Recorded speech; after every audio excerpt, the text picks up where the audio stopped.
Mapayapang hapon Pilipinas! Ito po ang inyong balerina ng bayan, si Lisa Macuja, na bumabati sa lahat ng nakikinig sa DZRH at nanonood sa RH TV.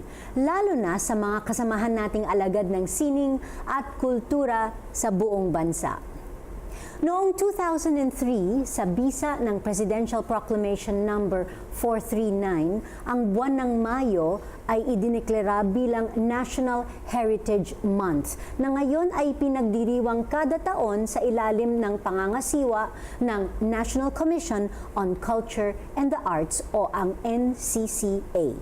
Ang tema para sa National Heritage Month sa taong ito ay Pambansang Pagkakaisa para sa Pamana o National Unity for Heritage, kung saan inaasahang magkakaroon ng iba't ibang aktibidad na magpapalawak ng ating kamalayan tungkol sa halaga ng ating pamanang kultura sa paghubog ng ating kamalayang Filipino. Sa hapong ito, bilang pakikiisa sa pagdiriwang ng National Heritage Month, makakasama natin ang isang fashion designer at social entrepreneur na tumutulong buhayin ang pamana ng ating mga katutubong pamayanan sa pamamagitan ng pagsasanib ng indigenous Filipino design at contemporary fashion. Kaya't huwag kayong aalis, kalahating oras ng masayang kwentuhan ang naghihintay sa atin kasama si Len Cabili ng fashion brand na Philip Ina. Pagkatapos ng ilang paalala.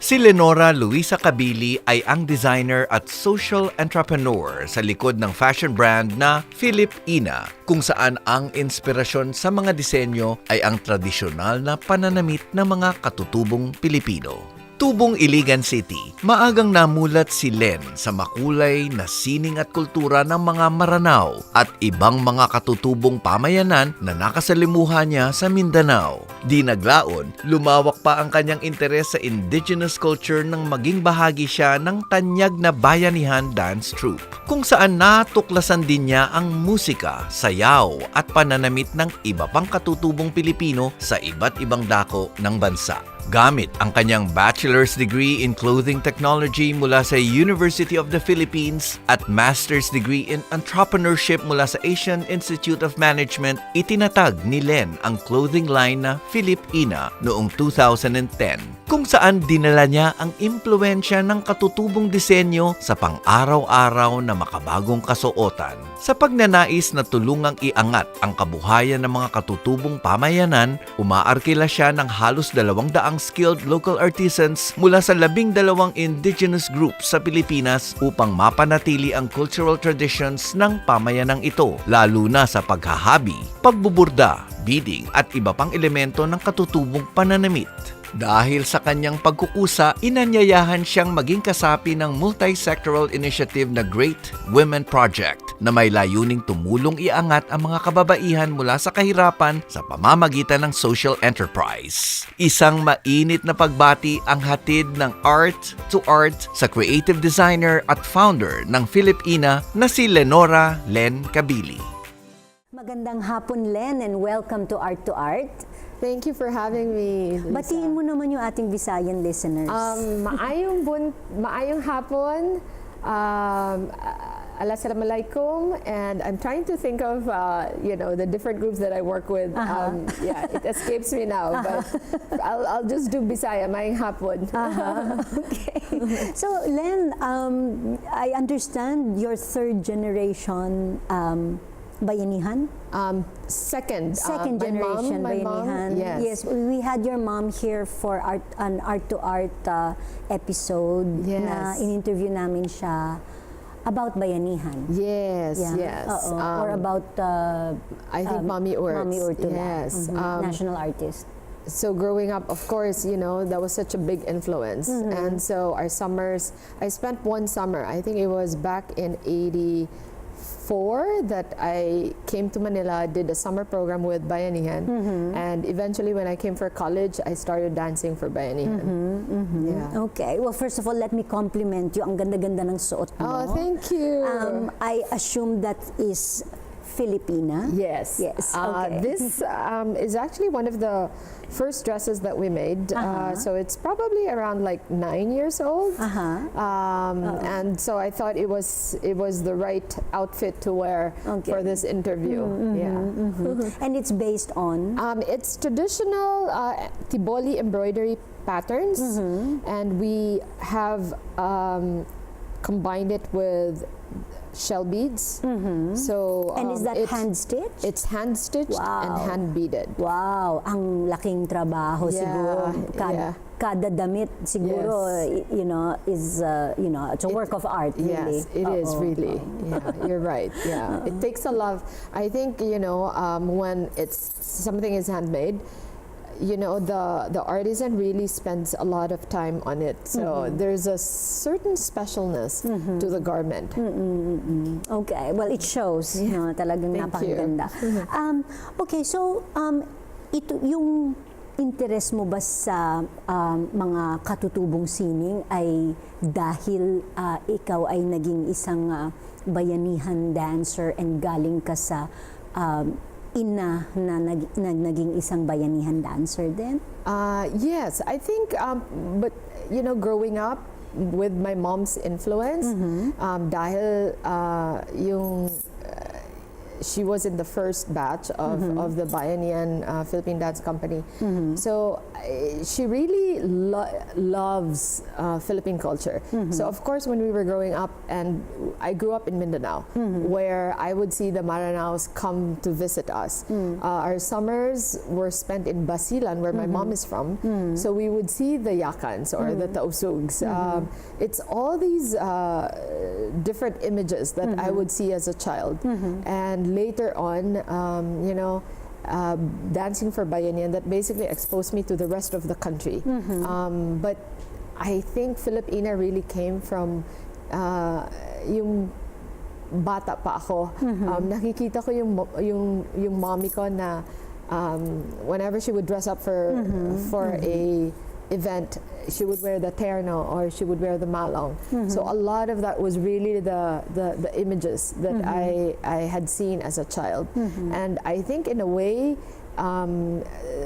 Bayanihan just exposed that knowledge to the rest of the country. And I think dancing, as you know, is really such a great way to learn about one's culture. I started singing, all the mga Filipino songs, and it really at a very young age just planted that love of Philippine culture. Yes, and syempre bilang isang mananayaw ng bayanihan, you did a lot of traveling, I'm sure, a lot of touring, and of course, rine-represent mong ang Pilipinas. No? Yes. You're like, all artists na nagpa-perform sa ibang bansa ay nagiging parang mga cultural ambassadors no, ng ating bansa. So I'm sure naapektuhan ka din with this, no? Traveling and representing your country. I think it really gives you a sense of pride and also like a sense of responsibility to do it well, to represent the country well. As you travel and like meet people and as you talk about your culture, or even through dance, that you gagawin mo yun sa best ng ability mo kasi alam mo na yung pagsasayaw mo is a representation of the country. Yeah. Okay. Definitely. Okay. So tell us about Filipina. Ang pangalan mo hindi namang Ina. Yes. Wala ka namang asawang Philip. Although some people think that I'm Ina and I'm married to a Philip. Siguro kasi when I thought of creating a fashion brand, naisip ko na ayoko na eponymous yung line. Ayoko na named after me. Gusto ko na yung brand name tuturo sa Pilipinas. So, nung nag-isip ako na ano ba yung mga salita na obviously Filipino. So sabi ko, okay, ako ay isang Filipina. So I got stuck with that, and we thought of ways to like create a brand name out of it. I was consulting with my sister, and at first it was supposed to be Filipina, and so we did like maraming mga variations of it, and we ended up with Filipina, which I thought was really a great way to name the brand. Obviously when I started pushing it abroad, Filipinos and even mga foreigners na may mga roots or may kilala na mga Filipino, they'd see it and they'd know that it was like a Philippine brand. And they'd be like, from the Philippines. So that was really the intention, that it points back to the country, the Philippines. Yeah. How old is the brand? It's been 10 years since we've been working with the artisans, especially with the Tiboli and the Maranao artisans. But I think it was in 2010, 9 or 10, that I, officially organized it as a business. Okay. That was the key word. Preparing for the next question as a business, So you are a designer. Yes. Of course, you are an artist, and yet you are also an entrepreneur. Yes. So paano mo mini-merge yung dalawa? Did you take courses in fashion and in business? And when does the creativity of the artist stop? Tapos the economist and the business side of the enterprise start. I think I've always believed that we both, all of us, we all have like the left and the right brain. So I always look at it as collective, that we're supposed to use both. Whether we're in the creative field, there's always that that the creative and the business side can work together. So it wasn't a matter of like shifting, but making it work together. I studied fashion in UP Diliman. I took up BS in clothing technology, and then the business side was I was handling a family business, and then in the end I ended up taking my master's in Asian Institute of Management. I took up master's in entrepreneurship, which really helped me to look at numbers and to make it an integral part of the way I put up the business. Like sometimes you as you said, sometimes we focus more on the creative side, but I've learned that numbers really tell the story of your business. And so I started looking at the business side as something that was part of a whole, with creativity on equal footing. So it was really working it together, finding a way to make it work together, which I feel is very essential.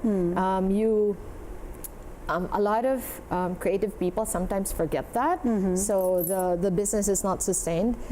I remember taking a trip to Lake Cebu, and it was sort of like a turning point for me, because the artisans started sharing about how it had affected their lives. And so I remember sitting there listening to them, and I made that decision within me that I was going to do whatever I could to make it work. And so I had to make sure that on the business side, we had to make it work, that we were creating a good margin, and to be able to find a way to make sure that we're taking good care of the artisans. So it's all of that. And I think it, as we start working on the business and creating a whole process with the artisans, I think it was really, in a way, finding a purpose why I was doing all this. You know, I think that was the underlying part of it. That when I started Filipina, it really started from this. When I started like praying and thinking about what I wanted to do, because I was coming from being diagnosed with cancer, and I think that really pushed me to find something that had purpose. So I think when you know that you're doing what you're called to do, then you will find and look for ways and make sure that you're making it work. Yeah. You know, because Okay. you're coming from that. Yeah. Sorry, was that And like- of course, you're helping so many people now. No? You know, thankfully, we the artisans themselves tell their friends or tell their family about it, and so they're proactive in getting more people on board without even us like telling them to.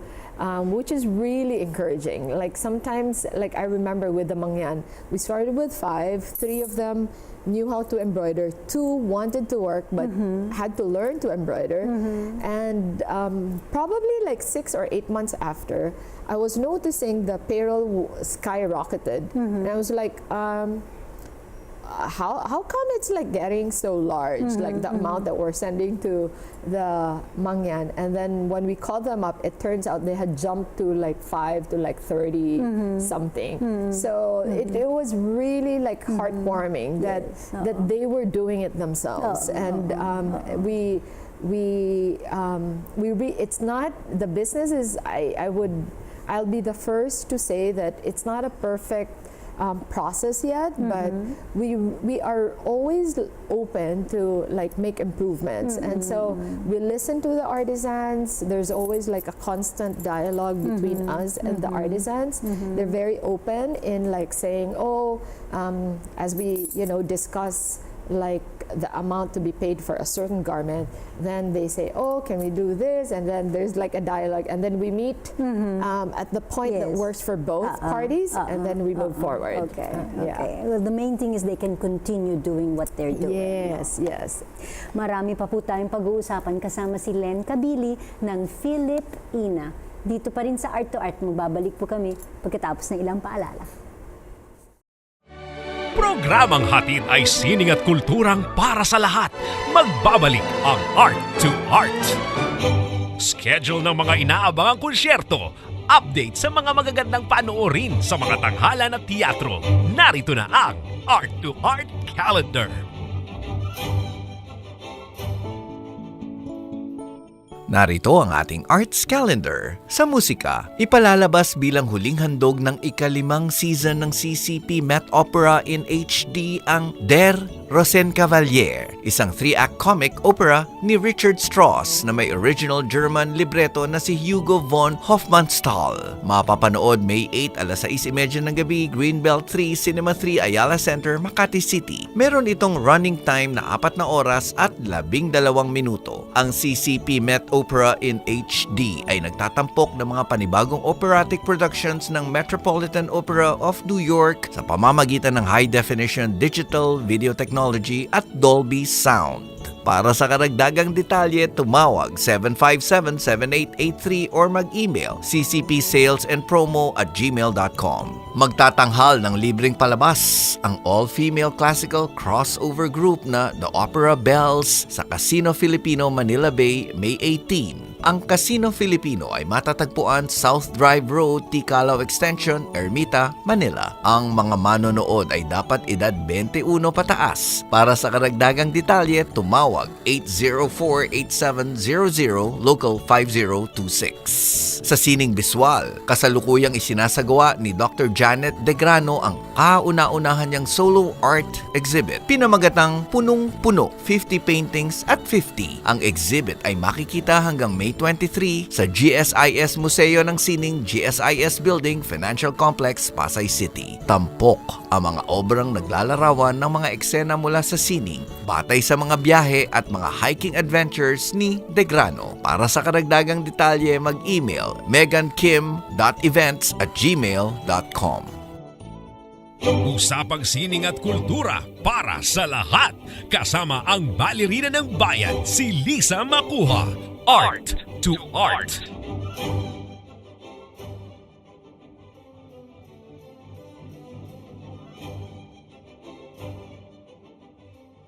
Kasama pa rin natin ang creative designer at founder ng Philip Ina, si Miss Len Cabili.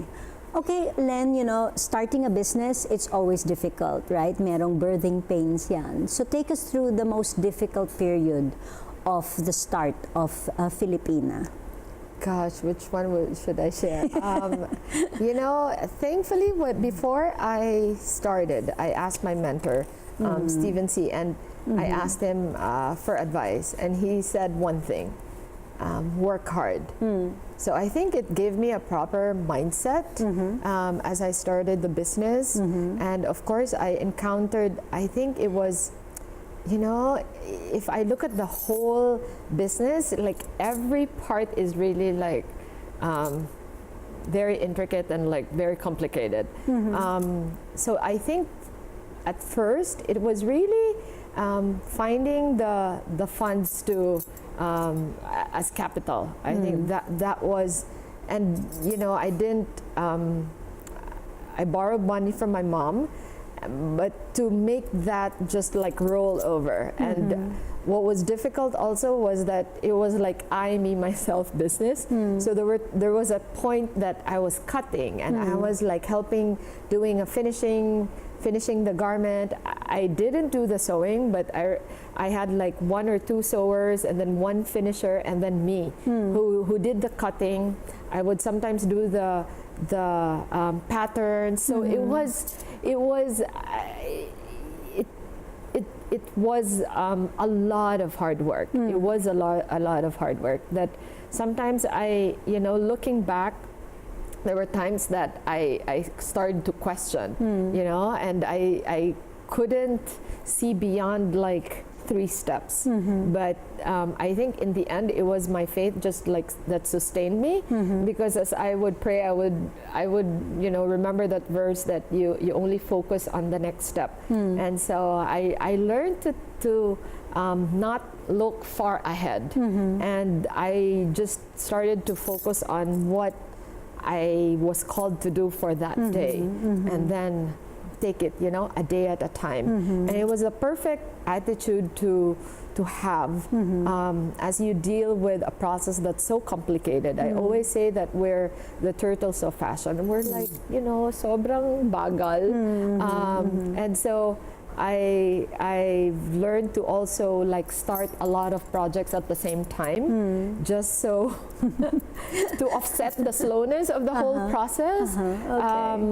But yeah, I remember, if you're asking me like difficult, I was struggling with, there was a time that my cancer level like went up, and I had to deal with that in the middle of like work, and it was very hard, because there's a lot of work that needs to be done, and then your that's cancer, you need to take care of it, and you need to deal with it. And my last treatment was around like 4 years ago, probably 4 or 5 years ago. So that was always like, it was like a thorn in the flesh. Na as you work hard, you need to balance it out by taking good care of yourself. Yes, and of course. And so I think I'm trying to like think of one moment, but I think I have this positive outlook that once I've like surpassed it, nakakalimutan ko na. You only remember the good times. Yes, because I actually, think diba? in the end, it's always good as you're going through the trial. And then you always think that something good will come out of it, whether you've learned something or, and then once you've turned it for good, nakakalimutan mo na actually like bakit, ano yung masakit or ano yung ano, kasi nakikita mo na yung mabuti na lumabas out of it. So I guess right now, sorry, I can't really like pinpoint an exact moment, but I think what has really stood out the last 10 years is all the hard work. Yeah, and of it was course. really like full of it was filled with blood, sweat, and tears. And I think people don't see that, but it was really like a lot of work, a lot of extended working hours in a day, a lot of personal sacrifices on my part. Yeah, it was that. There's an entirely different story behind that. You know? Well, speaking of work, you of course work with the local artisans, Yes. no? I mean, how many local artisans do you employ, and which indigenous groups do they represent at the moment? Right now, we're working with from up north. We're working with the weavers of Balay ni Atong. And then we're working with artisans from the Gadangs. They're from, they're scattered. They're in Paracelis, ganyan. And then we started doing, we've had an initial contact with the Ilongots. And then southern part of Luzon, we're working with the traditional artisans of Lumban and Old Town Taal for embroidery, and then sa Mindoro, Mangyan, and then we started an initial contact with we did like a sample piña fabric with the Antique weavers, and then the Panay Bukidnon in Iloilo, and then mostly in Mindanao. There's Tiboli, Blaan, Tagacaulo, Tausug, Yakan, Sama, Maranao, Manobo, Bagobo. We're hoping to continue working with the Mandaya and the Maguindanao weavers. So a lot of all these. I must have forgotten someone, But do you consider these artisans co-creators? Yes, definitely. Okay. Yes, it's a real collaboration because when we start working with them, it's we give them a blank canvas, and it's our way of respecting their creativity and nurturing that creative spirit. We give them a blank canvas and we tell them, you do whatever you want to do with it. And then when it comes back, that's when we start saying, okay, you know what, they can do this particular beadwork. Let's put this in the ganyan, ganyan. So it's. They always say, as I said, there's always like an ongoing dialogue. So there have been times that they didn't like the fabric that we used.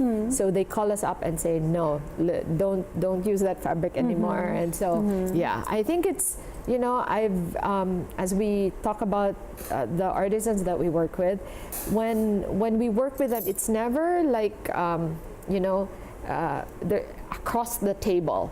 It's always coming along to their side and then working together like hand in hand and showing them where we want to go. So it's not asking them to come where we are, but we come along to their side and then we kind of walk together towards that. So it's been a very fulfilling and wonderful journey, all the relationships that we've nurtured. I make sure that I go visit them. So when I say that I've worked with a certain group, it means I've really like sat down. I've either shared a meal or slept in their house or spent a considerable time with them. So I think that's the strength of the brand, that we have this relationship with the artisans. And may napansin ka ba na parang unique na process ng mga katutubo na meron sila para sa, in the creation of a cultural product? Yes. When we start working with them, they are the starting point. So their tradition is the starting point. So there have been instances na I asked them to do something, and then they said that it's against their belief to. I think it was with the Tiboli. I asked them to, I think, embroider on an abaka.